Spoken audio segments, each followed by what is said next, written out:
ఈరోజు బద్ధ పద్మాసన్ చూడబోతున్నాం.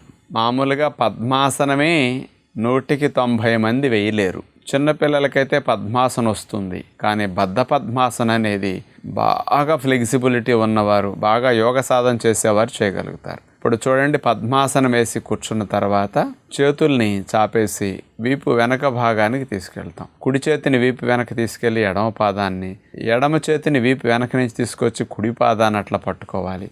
2 చేతి వేళ్లతో 2 కాలి బొటన వేళ్ళని అట్లా పట్టుకుని నడుమును స్ట్రైట్గా పెట్టాలి. 2 కాళ్ళు చూడ మోకాళ్ళ దగ్గర నేల కాని ఉంటాయి. ఇప్పుడు శిరీష గారు అనేక కాంపిటీషన్స్లో గోల్డ్ మెడలిస్ట్, యోగాలో నిష్ణాతురాలు, బాగా ఫ్లెక్సిబిలిటీ ఉంది, యోగా మాస్టర్గా మంచి పేరు ప్రఖ్యాతలు సంపాదించిన ఆవిడ. కాబట్టి ఆవిడ మనకి ఇలాంటి స్పెషల్ ఆసనాల్ని, అతి కష్టమైన ఆసనాల్ని వారి ద్వారా చేసి చూపించే ప్రయత్నం చేస్తున్నాం. చూశారుగా, మన ఋషులు పద్మాసనం వేసుకుని ధ్యాన స్థితిలో ఎక్కువ గంటలు కూడా కూర్చునేవారట.